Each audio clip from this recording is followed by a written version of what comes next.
Te invito a ir conmigo al Evangelio de Lucas. Al Evangelio de Lucas. Allí vamos a leer los versículos 9 al 11 del capítulo 21. Y cuando oigáis de guerras y de sediciones, no os alarméis, no os alarméis. El Señor nos dice aquí que no nos asustemos cuando oigamos de todas estas cosas. Amén. Porque es necesario que estas cosas acontezcan primero, pero el fin no será inmediatamente. El fin no será inmediatamente. Si tenemos en cuenta la cantidad de guerras que ha habido a través de la historia hasta el día de hoy, entendemos por qué es que Jesús dijo que el fin no sería inmediatamente. Muchos creyentes pensaban que la Primera y la Segunda Guerra Mundial significaba que había llegado el fin. Sin embargo, Jesús dijo que el fin no sería inmediatamente. Debemos entender lo siguiente: tanto en el capítulo 21 del Evangelio de Lucas como en el capítulo 24 del Evangelio de Mateo, los dos capítulos donde Jesús hablaba desde el Monte de los Olivos, se refiere a los acontecimientos del tiempo del fin. Como dije anteriormente, aquí hay algo que debemos entender. Cuando Jesús habla aquí, se refiere a diferentes cosas en respuesta a tres diferentes preguntas que le hacen los discípulos. La primera pregunta es en cuanto al tiempo cuando iban a suceder todas esas cosas, y esto en relación a lo que Jesús había dicho, que no quedaría piedra sobre piedra. Con estas palabras, Jesús estaba refiriéndose a la destrucción del templo de Jerusalén, cosa que sucedería en el año 70 después de Cristo. Jesús da respuesta a la pregunta acerca del tiempo en que Jerusalén sería destruida, pero esta no era la única pregunta que los discípulos le hicieron. La segunda pregunta es en relación al final de los tiempos. El fin de los tiempos no es lo mismo que el fin del mundo, sino que se refiere al fin de una época o dispensación. Los discípulos desean saber cuándo y cómo iba a ser el fin del tiempo de la dispensación de la gracia. Jesús también da respuesta a la pregunta que tiene que ver con su segunda venida. De allí, pues, las palabras de Jesús aquí tienen que ver con tres diferentes aspectos. Algunos piensan que lo que dice Jesús, tanto en Mateo 24 como en Lucas 21, tiene que ver solamente con la destrucción del templo en Jerusalén, lo que sucedió en el año 70 después de Cristo. Todo esto sucedió ya hace mucho tiempo, digamos que aproximadamente hace 2000 años atrás. Lo relativo a estos acontecimientos abarca solo un aspecto de las tres preguntas que los discípulos le hicieron a Jesús. Por esa razón, las palabras de Jesús pronunciadas en aquella oportunidad desde el Monte de los Olivos, si bien se refieren a la destrucción de Jerusalén, cosa que ya sucedió, tienen que ver también con el fin de la dispensación de la gracia y con el fin de los tiempos y su segunda venida a la tierra. Repito, el mensaje de Jesús aquí es la respuesta a las preguntas de sus discípulos en relación a tres diferentes temas. Es muy importante que entendamos que el pasaje al que nos estamos refiriendo hoy no tiene que ver con la destrucción del templo. Para poder establecer bien clara la diferencia entre estos dos pasajes, hay que estudiar ambos exhaustivamente. Para poder llegar a una conclusión correcta, hay que hacer una exhaustiva comparación de los tres evangelios donde es mencionado este tema: Mateo 24, Marcos 13 y Lucas 21. Hacer un estudio exhaustivo y comparativo de estos pasajes es un tema bastante complicado, pero cuando se llega a entender, se puede coordinar o clasificar qué respuesta de Jesús corresponde a cuál de las preguntas que le hicieron sus discípulos. En el pasaje que estamos considerando, las palabras de Jesús Jesús son la respuesta a la pregunta que tiene relación al fin de la dispensación. Jesús dice que al final de esta dispensación habrá guerras, sediciones, intranquilidad general, pero dice al mismo tiempo que no debemos alarmarnos por ello, porque el fin no será inmediatamente. Versículo 10. Entonces les dijo: se levantará nación contra nación y reino contra reino. Presta especial atención ahora a lo que voy a decirte. Si tomamos rigurosamente las palabras que Jesús dijo en cuanto a las señales del fin, tanto en Mateo 24 como en Lucas 21, así como también en el pasaje de Marcos 13, Jesús se está refiriendo aquí al futuro del continente europeo. Las palabras que Jesús pronunció en aquella oportunidad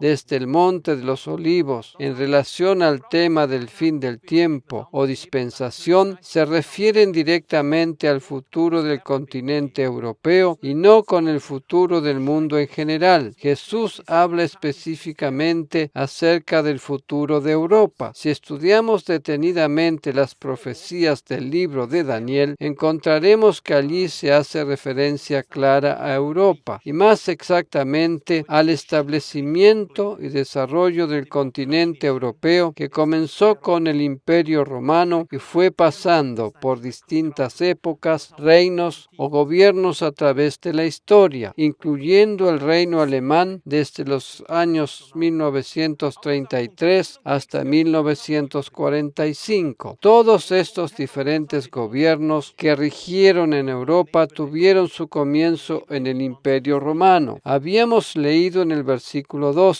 que Jesús les dijo: se levantará nación contra nación y reino contra reino, y habrá grandes terremotos y en diferentes lugares hambres y pestilencias, y habrá terror y grandes señales del cielo. La palabra terror, que aparece en nuestras versiones en español, está correctamente traducida. El término phobos, que se traduce como terror, proviene del griego y en latín se traduce así e indica un miedo muy intenso y angustioso. Miedo muy intenso y angustioso es lo que se siente cuando hay un ataque terrorista como los que hemos vivido últimamente en Europa. En estos versículos son mencionadas las guerras y las sediciones, y estas aparecen en las noticias todos los días. También habla aquí de terror, y eso es lo que también experimentamos estos últimos días. Los ataques terroristas van aumentando en cantidad y lamentablemente también a un nivel que ni siquiera nos podíamos llegar a imaginar. Jesús habla en este pasaje en relación al futuro del continente europeo, el futuro de Europa. Todos sabemos que si las cosas siguen como van, no van nada bien. De allí pues es importante que oremos por este tema, no solo a nivel individual, sino como iglesia local. El mundo se tornará cada vez más oscuro, pero allí radica precisamente la esperanza de la iglesia, permitir que la luz del Evangelio ilumine cada vez más. Si el mundo se torna cada vez más oscuro para nosotros los creyentes, significa más y más claridad. ¿Comprendes lo que te digo? Que el mundo se torne cada vez más oscuro no quiere decir que la iglesia sea un sitio que se torne también cada vez más oscuro, sino que, por el contrario, en tiempos de mayor oscuridad es cuando más resplandece la luz. El poder de la cruz es más efectivo cuando la oscuridad es absoluta. En relación a lo que dijo Jesús, que habrá terror y grandes señales del cielo, podríamos decir bastante. Sin embargo, es muy importante que entendamos algo aquí. Esto no es nada nuevo, pues Jesús ya había hablado anteriormente de esto. El terror, o mejor dicho, el miedo muy intenso, no es un tema nuevo aquí. Hay una verdad que debemos anclar en lo más profundo de nuestro corazón, y es que Dios es nuestro protector. El ataque terrorista del cual escuchamos esta semana va a influenciar en las vacaciones de muchas personas. Las terribles noticias e imágenes que hemos escuchado y visto estos últimos días diarias van a influir en el comportamiento de muchas personas. Jesús mismo nos dice que no nos alarmemos. En el Salmo 91, versículo 5, leemos lo siguiente: no temerás el terror nocturno. La palabra hebrea que se traduce aquí como terror indica un miedo muy intenso y angustioso. Es igual a la que encontramos en el pasaje de Lucas 21. Vivimos en un mundo peligroso. Sin embargo, cuando no nos toca de cerca, no somos conscientes de ello. Pero la realidad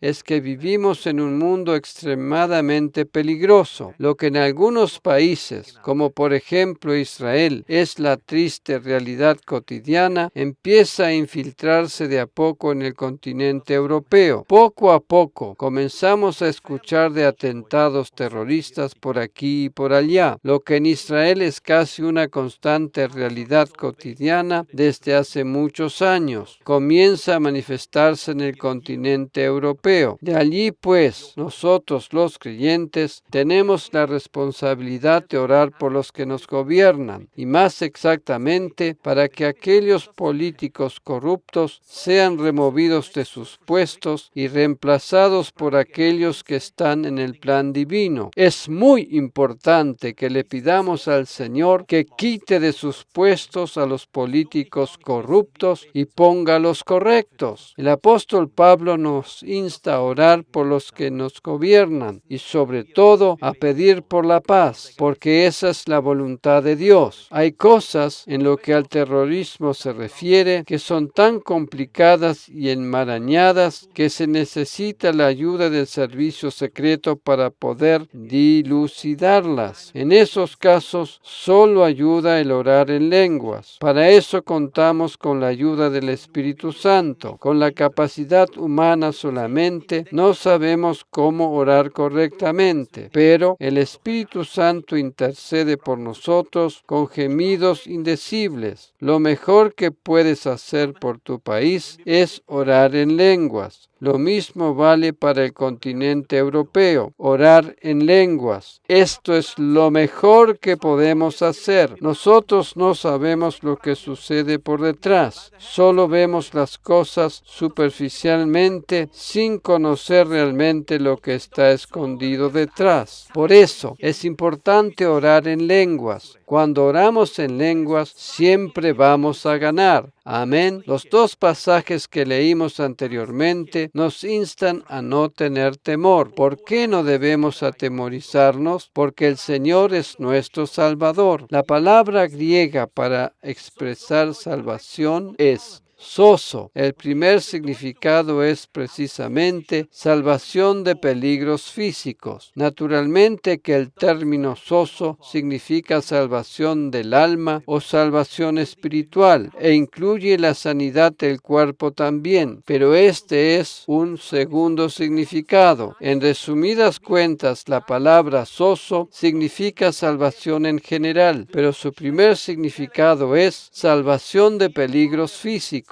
Esto nos tiene que quedar bien en claro de una vez por todas. El Señor desea protegernos y cuidarnos. Él ha dado su palabra. Mira lo que dice en el Salmo 121, en los versículos 3 al 8. Él ha prometido que no dará tu pie al resbaladero, ni se dormirá el que te guarda. Te invito a enumerar conmigo todas las veces que aparece el verbo guardar o sus derivados en este pasaje. Versículo 4. He aquí, no se adormecerá ni dormirá el que guarda a Israel. El Señor es tu guardador. El Señor es tu sombra a tu mano derecha. El sol no te fatigará de día, ni la luna de noche. El Señor te guardará de todo mal. Él guardará tu alma. El Señor guardará tu salida y tu entrada, desde ahora y para siempre. La palabra guardar aparece 5 veces en este pasaje, ¿verdad? 5 veces seguidas nos dice el Señor que desea guardarnos y protegernos. Esto representa a su gracia. Él desea guardarnos. Esta verdad debe anclarse en lo profundo de nuestro corazón. Nosotros somos sus protegidos. Amén. Por medio de esta enseñanza, deseo poner en claro la manera en que Dios nos protege. Si bien hemos hablado anteriormente en alguna otra enseñanza sobre esto, no hemos entrado en detalle acerca de la manera concreta en que Dios nos protege. Por eso, hoy deseo ampliar este tema. ¿Cómo es que Dios nos protege? ¿Y de qué manera lo hace? Es de suma importancia que entendamos la manera en que Dios nos protege, porque si entendemos esto, entonces vamos a saber cuál es la parte que nos corresponde a nosotros, porque es más que evidente que no todos los creyentes están automáticamente guardados y protegidos. La primera condición, si lo podemos denominar de esta manera, para experimentar la protección divina es reconocerlo como nuestro Dios. Cuanto más releguemos a Dios de nuestras instituciones, escuelas, himnos nacionales o banderas, tanto menor será la protección. Hace pocos días atrás, una persona me extendió un documento donde se encontraban los textos de varios himnos nacionales de diferentes países del mundo. Cuando escuchamos el himno nacional de otro país, no sabemos lo que están cantando porque no entendemos el idioma. Por esa razón, no sabemos qué es lo que cantan. Hay muchos himnos nacionales que son realmente famosos y sus melodías nos resultan bastante familiares. Pero, ¿sabías que muchos de ellos hablan de guerra, venganza y vindicación? Por ejemplo, cada vez que un equipo de fútbol entona el himno nacional antes de jugar un partido, están cantando acerca de la guerra, de la venganza y de la vindicación. Algunos de ellos mencionan frases tales como entregaremos nuestra sangre o defenderemos nuestra causa hasta la muerte. Esto es realmente alarmante. No quiero decirles cuáles de los himnos mencionan estas palabras porque no deseo asustarlos ni alarmarlos. Recordemos que el Señor dijo que no debemos alarmarnos ni tener temor. Amén. Sin embargo, la letra de nuestro himno nacional suizo dice, ora Suiza libre, ora. Esto dice el texto de nuestro himno nacional. La bandera suiza, la cual tiene una cruz blanca sobre un fondo rojo, simboliza la justificación por medio de la sangre de Cristo. Sobre nuestra moneda de 5 francos está esculpida la frase Dominus providebit, lo cual significa Dios es nuestro proveedor. Todas estas cosas tienen una enorme importancia. Por eso dije que cuanto más releguemos a Dios de nuestros símbolos o himnos nacionales, tanto menor será la protección que experimentaremos. Hay un punto muy importante aquí que debemos entender correctamente. No por el hecho de que sobre nuestros símbolos nacionales o monedas se haga mención de Dios, la gente será salva automáticamente. Hoy en día, Dios no trata primordialmente con una nación, sino directamente con el ser humano como individuo. Sin embargo, el hecho de que de alguna manera se tenga en cuenta a Dios, la comprensión colectiva es dirigida hacia la paz cuando cantamos Orad,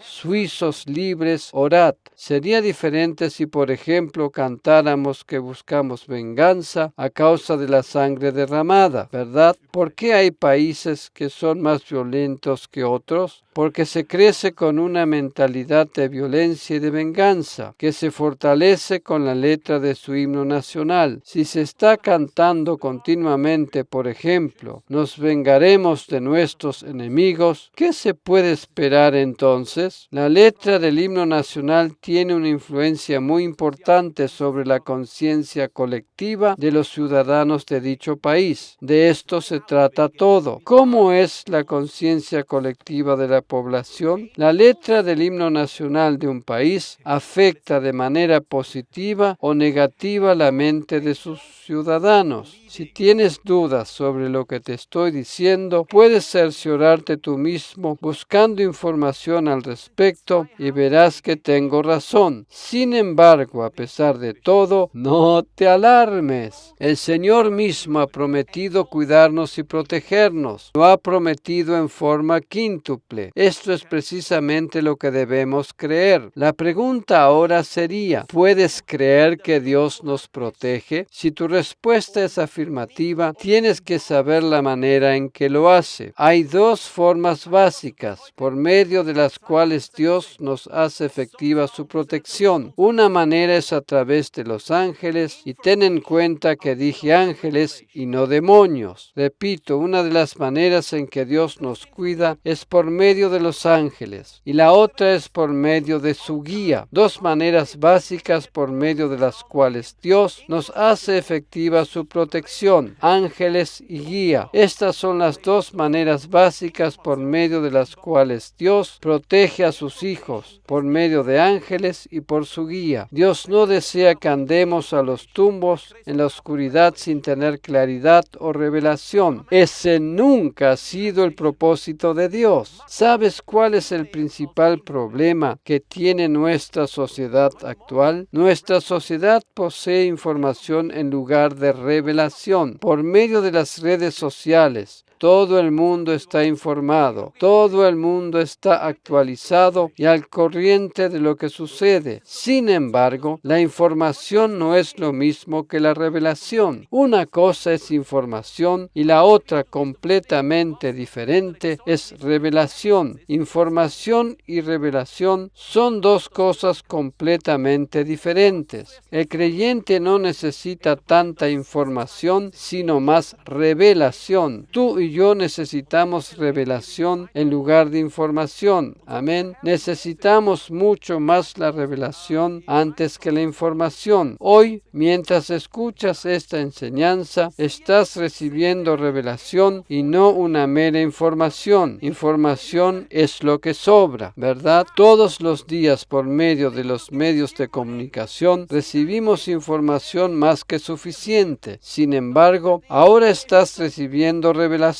Por esa razón es tan importante y tan bueno que estés escuchando este mensaje, porque así podrás darte cuenta cómo puedes ser guiado por medio del Espíritu Santo. Hoy, por medio de esta enseñanza, podrás comprender cómo es que se percibe el testimonio interior en tu corazón, de qué manera lo puedes seguir y cómo le puedes prestar oído. Vamos a considerar primeramente las dos maneras que Dios estableció para guiarnos, a saber, ángeles y guía. El primer pasaje que vamos a considerar se encuentra en el libro de Éxodo capítulo 23. Allí vamos a meditar sobre los versículos 20 al 22, donde Dios le dice a Moisés lo siguiente: He aquí, yo envío mi ángel delante de ti para que te guarde en el camino y te introduzca en el lugar que yo he preparado. Por donde sea que nos movamos, el ángel del Señor va delante de nosotros. El Nuevo Testamento hace mención a los ángeles como los espíritus ministradores, enviados para el servicio a favor de los santos, de los que serán herederos de la salvación. No vamos a ir a ese pasaje ahora, pero esto se encuentra en Hebreos capítulo 1. He aquí yo envío mi ángel delante de ti para que te guarde en el camino y te introduzca en el lugar que yo he preparado. Esta es la primera cosa que debemos entender. Debemos desear ir solo a los lugares que el Señor ya ha preparado para nosotros. El peligro está en aquellos lugares que el Señor no ha preparado para nosotros. Tú te estarás preguntando, ¿cómo puedo establecer la diferencia entre ambos? Ese es precisamente el punto que quiero aclarar en detalle más adelante. De momento solo te digo, la diferencia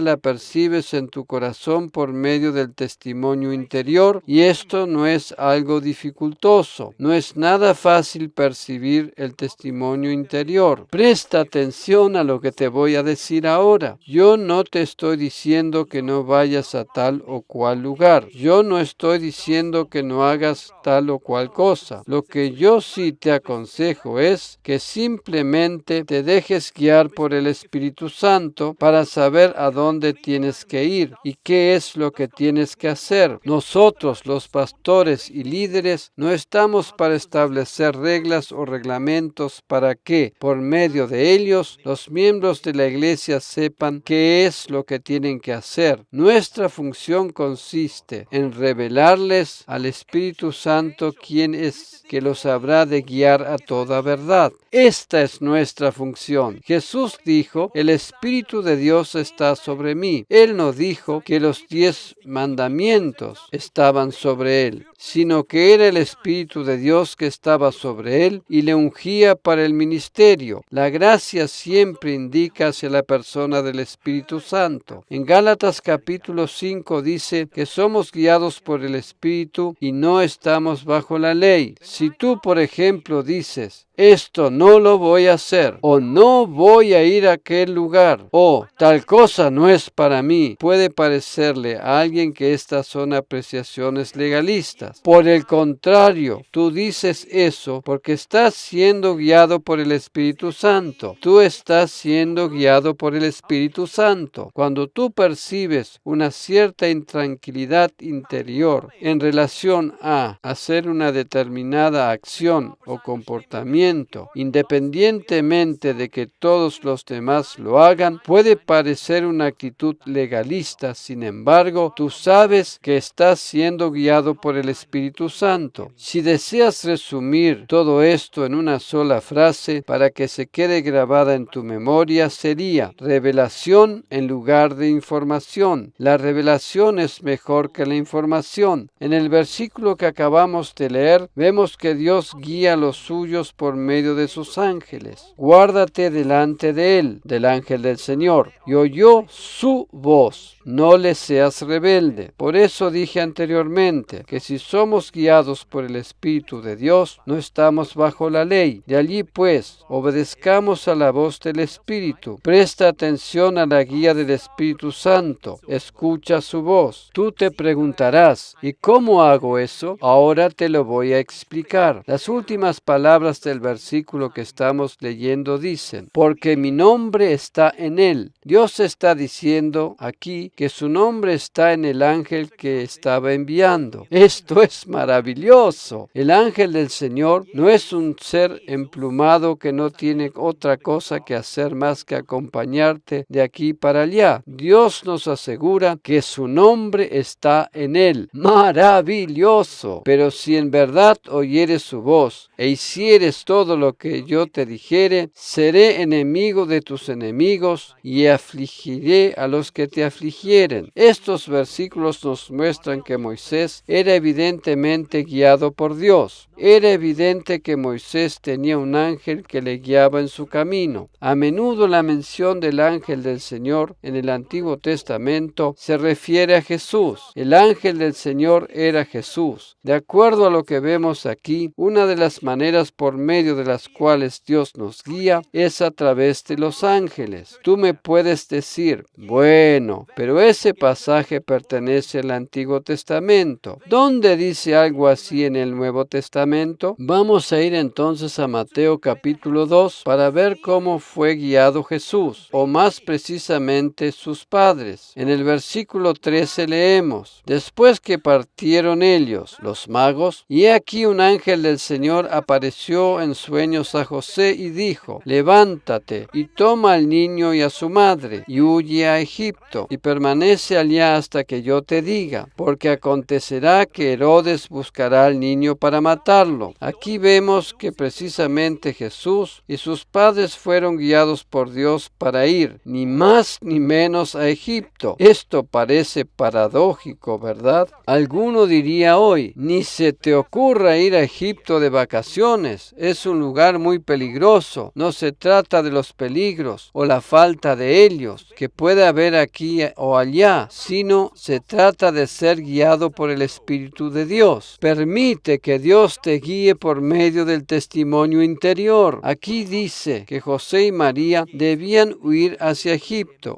y justamente hacia Egipto. ¿Cómo puede ser esto? El ángel le dijo a José: huye a Egipto y permanece allá hasta que yo te diga. Todos nosotros conocemos la historia, ¿verdad? Herodes buscaba matar a Jesús siendo un bebé, y por eso mandó matar a todos los niños menores de 2 años que había en Belén y en todos sus alrededores. Si José y María se hubiesen quedado allí y no hubiesen huido a Egipto, Jesús habría muerto también. Escucha bien lo que te voy a decir. Si el Señor te dice que huyas, no te pongas a orar, sino corre lo más rápido que puedas. ¿Te das cuenta lo que te quiero decir con esto? Cuando Dios te dice que huyas, hazlo, tal como lo hizo José para escapar de la mujer de Potifar. Corre, huye lo más rápido que puedas. No te quedes con ella para tratar de evangelizarla. ¿Dónde crees que la podrás evangelizar? ¿En la cama? Por favor, si Dios te está indicando que tienes que huir, huye pues, y lo más rápido que puedes. Si Dios te dice que te vayas, hazlo. En esos momentos no hay necesidad de ponerse a orar, ni mucho menos a ayunar. Si el ángel del Señor te dice que huyas, huye pues. Es de suma importancia que entendamos esto. Es posible que te hagas las siguientes preguntas. ¿Por qué es que Dios no protegió a Jesús en Belén mismo? ¿Por qué razón tuvieron que huir a Egipto? ¿Qué hubiese sucedido si se hubiesen quedado en Belén? Todas estas preguntas pueden venir a nuestra mente. Sin embargo, cuando Dios dice que huyamos, no es tiempo para andar haciendo preguntas. Allí radica precisamente el problema. Hacemos tantas preguntas porque deseamos recibir información. Huir en este caso era revelación y no información. Huir significaba moverse, salir, correr. La pregunta acerca del por qué Dios no los protegió quedándose en Belén no tiene razón de ser. La protección divina se manifestó justamente en Belén al decirles que huyeran de allí. Huir, escapar, salir de Belén era precisamente la forma en que Dios les estaba protegiendo. Así se manifestó la protección divina. Huir, en este caso, no era un acto de cobardía. Alguno puede pensar que huir es un acto de cobardía. No, esto no es así, cuando es Dios mismo quien te está diciendo que huyas. Alguno puede decir ahora: bueno, pero esto sucedió todavía bajo el antiguo pacto, pues era antes de que Jesús fuera a la cruz. Sí, eso es cierto. Si deseas tener entonces un ejemplo del nuevo pacto, te lo voy a dar ahora. Hechos de los Apóstoles, capítulo 9, versículos 23 al 25. Pasados muchos días, los judíos resolvieron en consejo matarle a Saulo, pero sus acechanzas llegaron a conocimiento de Saulo, y ellos guardaban las puertas de día y de noche para matarle. Entonces los discípulos, tomándole de noche,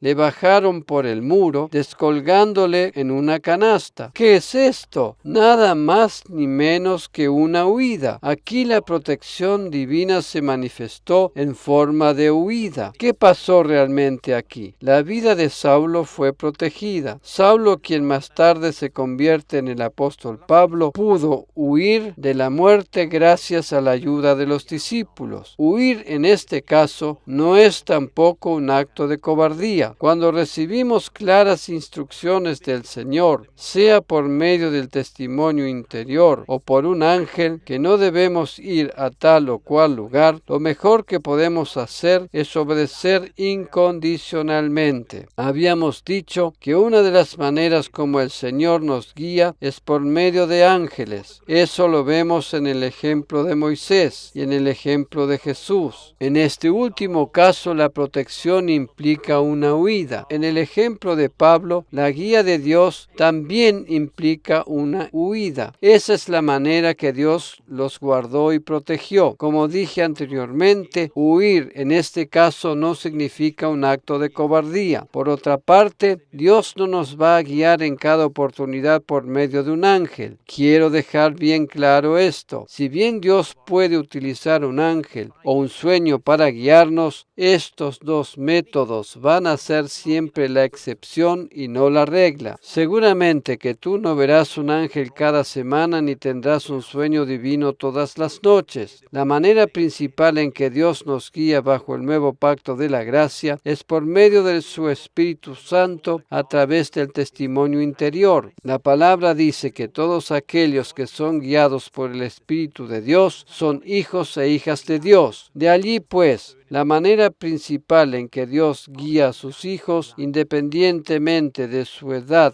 o sexo, es por medio del testimonio interior proveniente del Espíritu Santo. El testimonio interior es precisamente eso, un testimonio en el interior del corazón. Antes de entrar a definir cómo se percibe, deseo mostrarte un par de ejemplos de personas en la Biblia que tuvieron ese testimonio interior. El primer ejemplo que vamos a considerar se encuentra en Hechos de los Apóstoles capítulo 27. Allí encontramos al apóstol Pablo en el momento que se apresta para salir de viaje hacia Roma. Durante la dificultosa travesía costeando Creta, Pablo percibe en su interior que no es el momento adecuado para zarpar en dirección a Roma. Pablo percibe en su interior, por medio del testimonio del Espíritu Santo, que no es bueno proseguir con el viaje.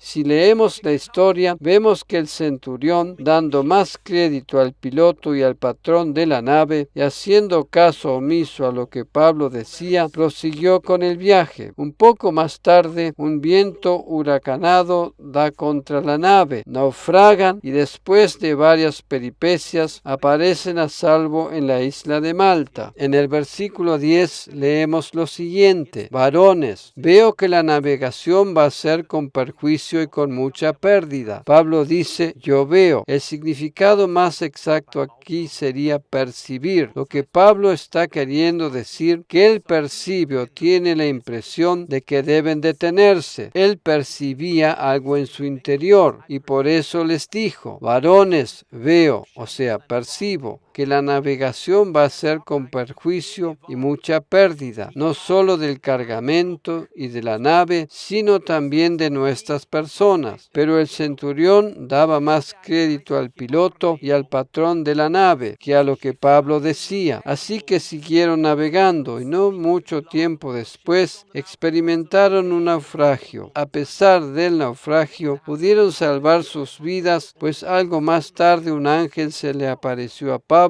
y le dijo que debía animar a todos los demás, pues, aunque la situación era difícil, sus vidas habrían de ser preservadas. Es interesante notar que Pablo no era el dueño del barco y tampoco él tenía autoridad para decidir. Si Pablo hubiese sido el dueño del barco y si él hubiese podido decidir sobre la situación, no hubiesen zarpado del puerto y por lo tanto no hubiese sucedido lo que sucedió. La cuestión aquí es que el poder de decisión y la autoridad estaban en manos de otras personas. Pablo les comunicó que él percibía en su interior que ese viaje no iba a terminar bien. Pablo tenía el testimonio interior de que debían esperar. Sin embargo, no le escucharon porque él no estaba bajo la autoridad de ellos. Aún a pesar de esa situación, hay algo mucho más importante que podemos destacar aquí, y es el testimonio interior que recibió el apóstol Pablo en esta oportunidad. Debemos tener en cuenta que no vino un ángel a traerle el mensaje. Ningún ángel habló con Pablo advirtiéndole lo que habría de suceder. Pablo solo percibió la advertencia en su interior. Es como que él vio algo o tuvo una impresión en su ser interior. ¿Qué era eso? Esa fue la guía del Espíritu Santo. No se le apareció un ángel para decirle algo. El ángel se le aparece más tarde, pero no en el momento en que él recibe esa percepción interior. Eso fue la guía del Espíritu Santo. La guía fue una percepción interior. De la misma manera que Pablo recibió esa percepción interior en aquella circunstancia, podemos experimentarla nosotros también. Esa percepción se manifiesta en forma de impresión o sensación interior que nos muestra algo. La misma percepción interior que recibió el apóstol Pablo, la podemos recibir nosotros. Seguramente tú ya la has experimentado un montón de veces, pero Dios guía a todos sus hijos de la misma manera. Cuando yo estaba en la escuela bíblica, tuve una experiencia interesante en relación a esto. Algunos estudiantes habían planeado encontrarse en un determinado lugar para asistir a un cierto evento, y yo era quien tenía que recorrer el camino más largo para llegar hasta allí. Esa noche yo tuve la impresión que no tenía que asistir, y como esa percepción era tan clara en mi interior, me decidí a no ir. Yo fui el único que no asistió a ese evento. Todos los demás fueron y lo pasaron bien. El camino que yo hubiera tenido que recorrer para llegar hasta allí era aproximadamente 20 minutos en coche, auto o carro, pero no fui. Seguramente que te estarás preguntando, ¿qué es lo que sucedió? ¿Sabes lo que sucedió? Absolutamente nada. Tú dirás, ¿cómo? El Señor te da una advertencia de que no tienes que ir y me dices que no sucedió nada. Gloria a Dios que no sucedió nada. No sé si entiendes lo que te quiero decir, pero el hecho de que no sucedió nada era precisamente la respuesta a dicha percepción interior. No sucedió nada y era bueno que no hubiera sucedido nada. Por algo había recibido esa percepción interior y por eso me quedé en casa. No sucedió nada porque no fui. ¿Qué hubiese sucedido si a pesar de esa advertencia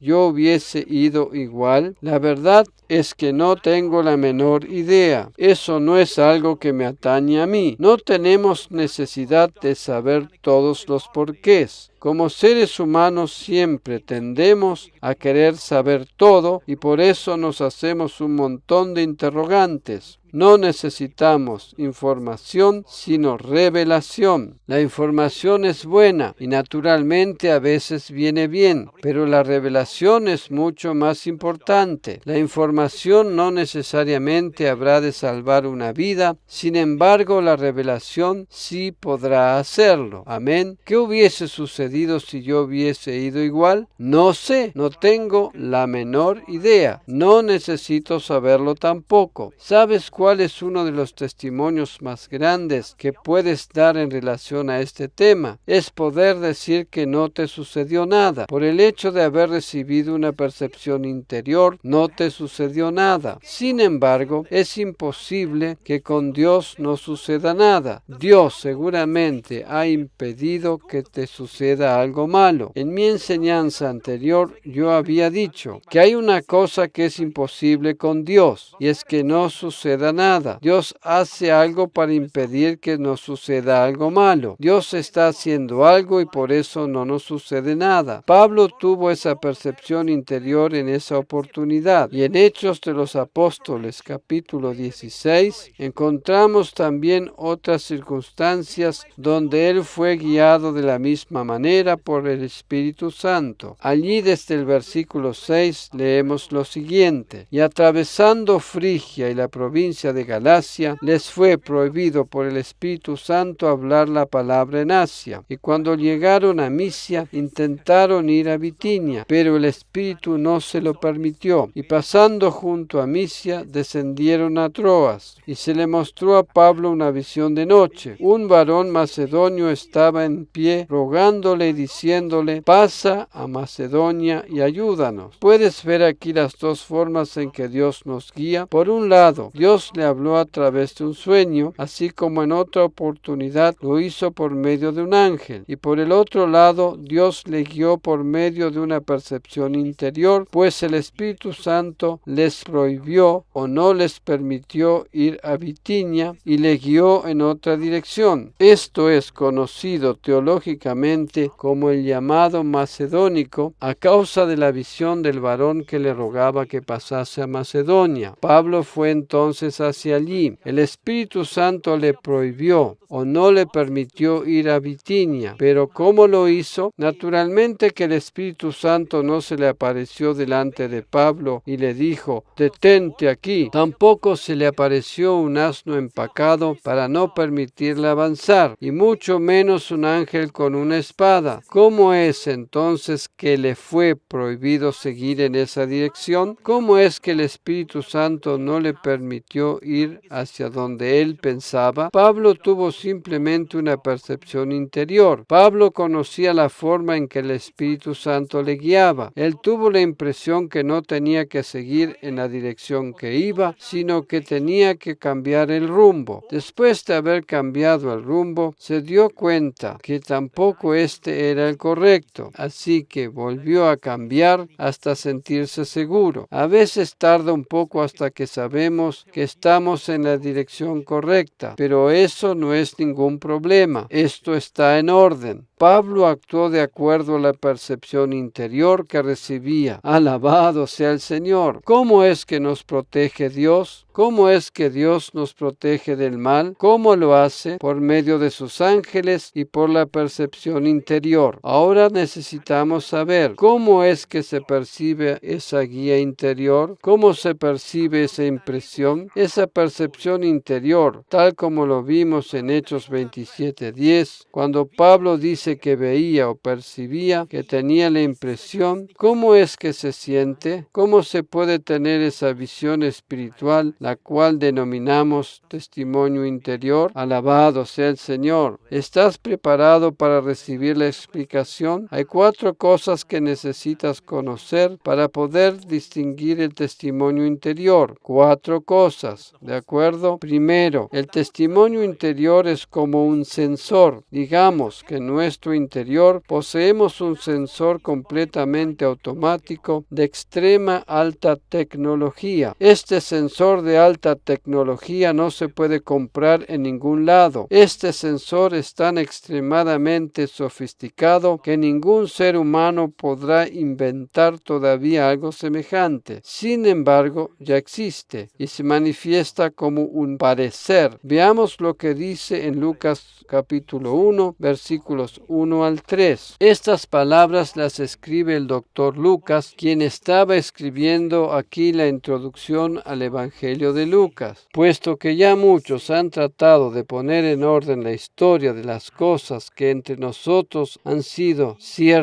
ciertísimas, tal como lo enseñaron los que desde el principio lo vieron con sus ojos y fueron ministrados por la palabra. Me ha parecido también a mí, después de haber investigado con diligencia todas las cosas desde su origen, escribírtelas por orden, oh excelentísimo Teófilo. La percepción interior es un parecer. Al doctor Lucas le pareció bien hacer ¿qué cosa? Escribir la Biblia, escribir su Evangelio. Él dice aquí que después de haber investigado con diligencia todas las cosas desde su origen, le pareció bien escribirlas. Y eso dio origen origen al Evangelio de Lucas y más tarde a Hechos de los Apóstoles, los cuales son libros de la Biblia. Este hombre poseía un sensor interior que le indicaba lo que tenía que hacer. ¿Cómo es que se decidió a escribir estos libros de la Biblia? Lucas no escribe cualquier cosa, sino nada más ni nada menos que la Biblia. Lucas es uno de los evangelistas más conocidos. ¿Tuvo acaso la aparición de algún ángel? ¿Experimentó algún suceso extraordinario como por ejemplo un terremoto o vio rayos y centellas? ¿O acaso se le aparecieron 10 ángeles juntos? ¿O tal vez se le aparecieron 50 ángeles que con una voz muy misteriosa le dijeron: Lucas,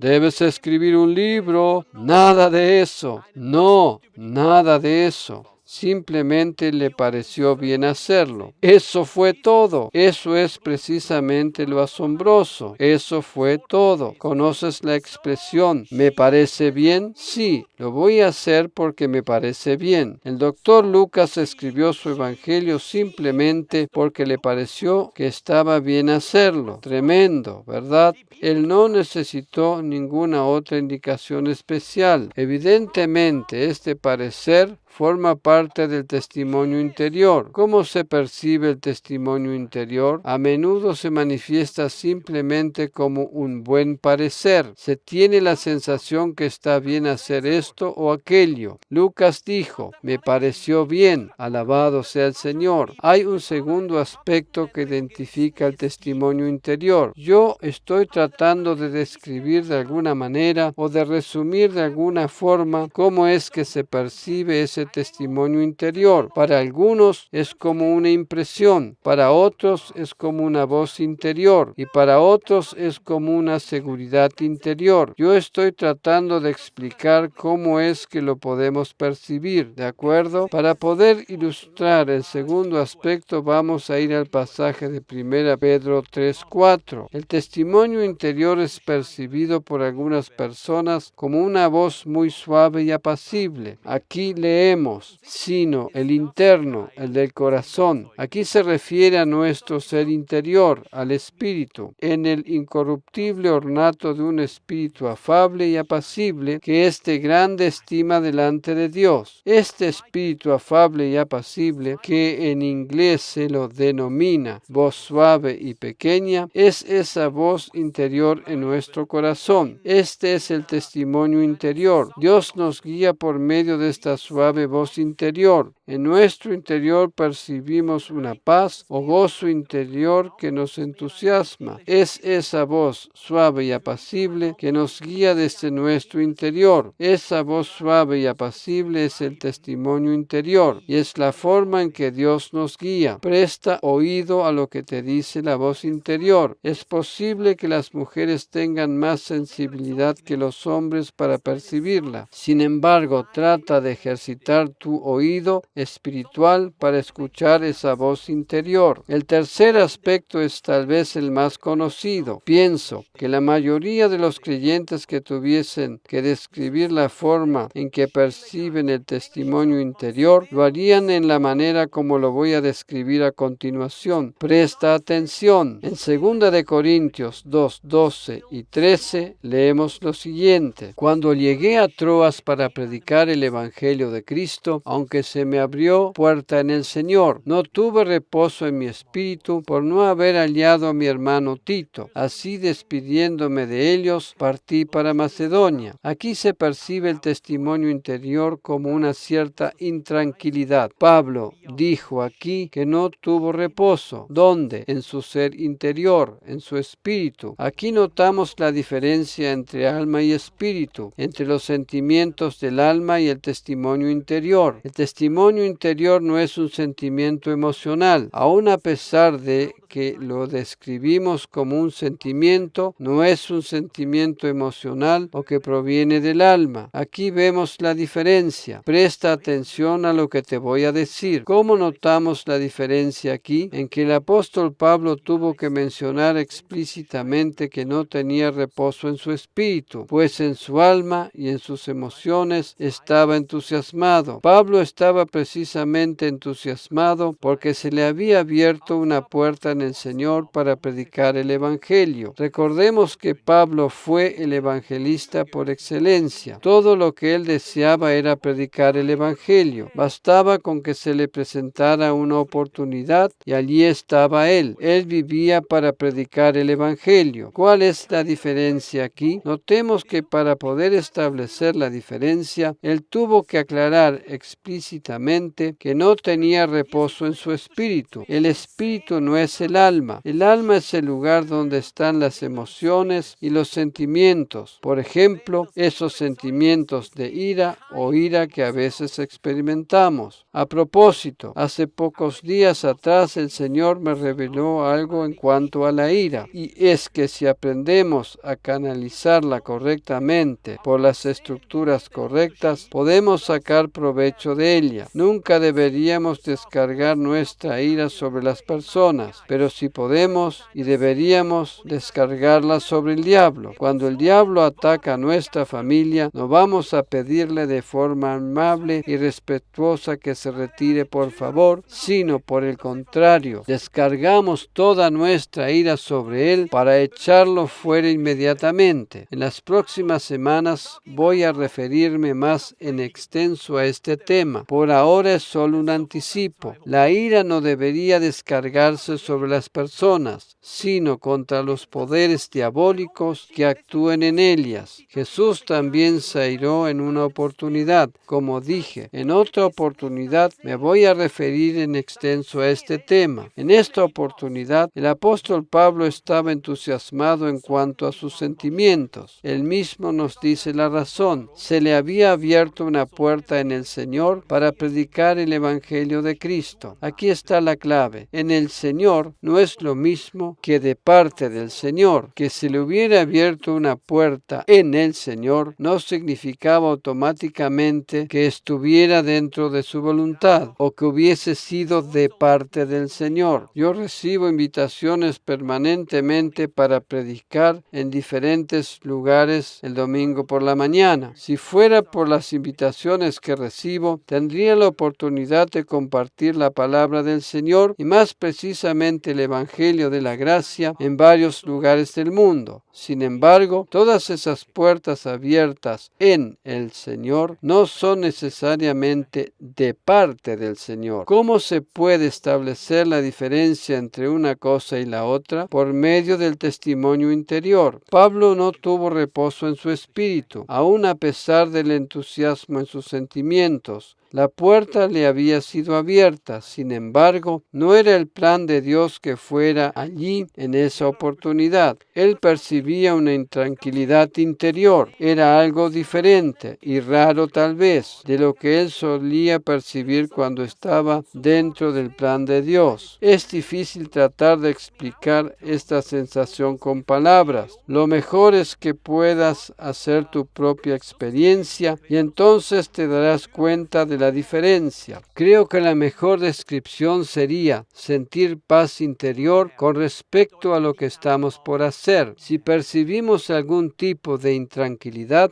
entonces deberíamos detenernos. Prestemos atención al testimonio de esa paz interior. El cuarto y el último aspecto en relación a cómo se percibe el testimonio interior lo encontramos en 1 Corintios 2, versículos 11 y 12. Porque, ¿quién de los hombres sabe las cosas del hombre, sino el espíritu del hombre que está en él? El ser humano tiene un espíritu interior. El ser humano no es solo cuerpo y alma, sino espíritu, que aquí se describe como espíritu del hombre. Así tampoco nadie conoció las cosas de Dios, sino el Espíritu de Dios. Y nosotros no hemos percibido el espíritu del mundo, sino el Espíritu que proviene de Dios, para que sepamos lo que Dios nos ha concedido. Es importante que aclaremos que este saber del cual nos habla este versículo no es un conocimiento intelectual, sino una completa seguridad interior. Aquí se refiere a un conocimiento interior, una seguridad interior. A veces sabemos simplemente que tal camino es incorrecto y tal otro correcto. Por lo tanto, dejamos de lado el que nos parece incorrecto y vamos por el correcto. Es como que sabemos perfectamente qué decisión tenemos que tomar. Es un conocimiento interior y por sobre todas las cosas es un conocimiento espiritual. Un conocimiento espiritual. Podemos saber qué es lo que Dios nos ha concedido. Este es el testimonio interior. Podemos distinguir el testimonio interior de cuatro maneras diferentes. Uno, por medio de nuestro sensor interno, percibimos un parecer. 2, por medio de una voz interior suave y apacible. 3, por medio de una paz interior. Esta es la forma más conocida. Tenemos paz o intranquilidad con respecto a algo. 4, por medio de un conocimiento o seguridad interior. Simplemente sabemos qué es lo que debemos hacer. Tenemos la seguridad que hemos sido salvados. Tenemos la seguridad de que Jesús es nuestro Señor y Salvador. Sabemos que el Espíritu de Dios mora en nosotros. Amén. Para culminar, leamos el pasaje de 1 Juan 5:10. El que cree en el Hijo de Dios tiene el testimonio en sí mismo. Este es el testimonio interior al cual me he referido en esta enseñanza. El que cree en el Hijo de Dios tiene el testimonio en sí mismo. Eso significa que el Espíritu Santo de Dios que vive en nosotros, ¿dónde vive? En nuestro espíritu y no en nuestras emociones. El Espíritu de Dios mora en nosotros y da testimonio a nuestro espíritu. Este testimonio no es un testimonio directo del Espíritu Santo, sino que el Espíritu Santo que mora en nosotros da testimonio a nuestro espíritu. Tenemos el testimonio nosotros mismos y sabemos que Jesús es el Hijo de Dios. Este versículo sigue diciendo: el que no cree a Dios le ha hecho mentiroso, porque no ha creído en el testimonio que Dios ha dado acerca de su Hijo. Si tú no crees en Jesús, no tienes ese testimonio interior. Tú no tienes la seguridad de que Jesús es tu Salvador. Tú no tienes la seguridad de que Jesús es tu Redentor. Sin embargo, tengo buenas noticias para ti. Desde ahora en adelante todo puede ser diferente. Ahora, en este preciso momento, puedes tener la seguridad en ti mismo que Jesús es el Hijo de Dios. Y precisamente aquí comienza a percibirse el testimonio interior. Esto es el comienzo de todo. Este es el punto de partida donde comienza a manifestarse el testimonio interior. Y desde aquí en adelante se comienza a percibir la guía por medio de la voz interior, por medio del parecer interior, por medio de la paz interior. El punto donde comienza todo es el momento cuando recibimos a Jesús como Salvador personal. Desde ahí en adelante tenemos el testimonio nosotros mismos de que Jesús es el Hijo de Dios. Amén.